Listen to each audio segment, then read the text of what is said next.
ప్రతి ఆలోచన సిద్ధాంతంగా మిగిలిపోకుండా ఫలితంగా కనిపించాలనే దానికి స్వర్ణ పంచాయతీ కేంద్రంగా ఒక చిన్న ఉదాహరణ చెప్తాను. పల్లెల్లో నివాస గృహాలు, ఇతర కట్టడాలకు సంబంధించి పన్నులు, తాగునీటి పన్ను చెల్లింపులు గతంలో సరిగా జరిగేవి కాదు. ప్రజలు చెల్లించిన పన్నులకు సరైన లెక్కలుండవు. అక్రమార్కులు కన్నేసి అందిన కాడికి దోచేసిన ఘటనలు ఉన్నాయి.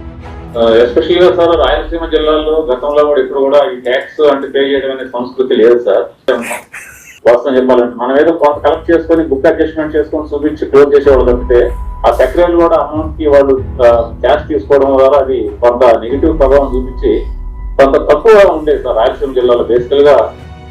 వీటిని సరిదిద్దేందుకు చర్యలు చేపట్టింది. గ్రామ పంచాయతీలకు ప్రభుత్వం కేటాయిస్తున్న నిధులు, ప్రజలు చెల్లిస్తున్న పన్నులు, ప్రతి పైసా జమ ఖర్చు పారదర్శకంగా ఉండేలా రాష్ట్ర ప్రభుత్వం సాంకేతికతను వినియోగిస్తుంది. ఆర్థిక లావాదేవీలు పారదర్శకంగా సాగేలా స్వర్ణ పంచాయతీ యాప్ ను అందుబాటులోకి తెచ్చింది. నిధుల వినియోగంలో అక్రమాలకు అడ్డుకట్ట వేసేలా స్వర్ణ panchayat సత్ఫలితాలనిస్తుంది. Unlike previous regimes, we made it very clear, made it very transparent, believing in that you will deliver a great job and you will bring accountability and responsibility. Tax collection and non-tax collection online లో collection చేసే విధంగా Andhra number 1 position లో.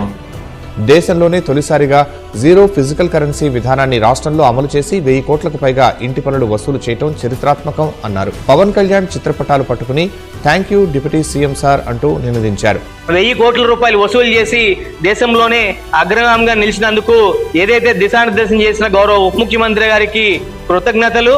అభివృద్ధికి మొదటి అర్హత స్థిరత్వం. గత 2 సంవత్సరాల్లో ఆంధ్రప్రదేశ్లో ఏర్పడిన రాజకీయ స్థిరత్వం గ్రామాభివృద్ధికి బలమైన పునాది వేసింది. రాజస్థాన్లో నిర్వహించిన 29వ నేషనల్ ఈ గవర్నెన్స్ కాన్ఫరెన్స్లో కేంద్ర పంచాయతీరాజ్ మంత్రిత్వ శాఖ కార్యదర్శి స్వర్ణ పంచాయతీ వ్యవస్థను ప్రత్యేకంగా ప్రశంసించారు. 2025-26లో 1000 కోట్లకు పైగా గ్రామ పంచాయతీ పన్నుల వసూళ్లను స్వర్ణ పంచాయతీ ద్వారా పూర్తిగా ఆన్లైన్లో నిర్వహించడాన్ని కేంద్రం అభినందిస్తోంది. आंध्र की तस्वीर उन्होंने आपके सामने रखी. आपको जान के आश्चर्य होगा कि आज की तारीख में देश में पंचायतें कई 100 सर्विसेज प्रदान करती हैं. उन्होंने आपको ये भी बताया कि ग्राम पंचायतें, आंध्र प्रदेश की ग्राम पंचायतों ने 1000 करोड़ से ज्यादा की आय करी. एग्जैक्ट फिगर बता देता हूँ, 1035 करोड़ पिछले साल आंध्र प्रदेश की ग्राम पंचायतों ने प्रॉपर्टी टैक्स के द्वारा अर्जित किया है और सारा का सारा ऑनलाइन किया है. मेरे ख्याल से और राज्यों को भी इससे सीखना चाहिए.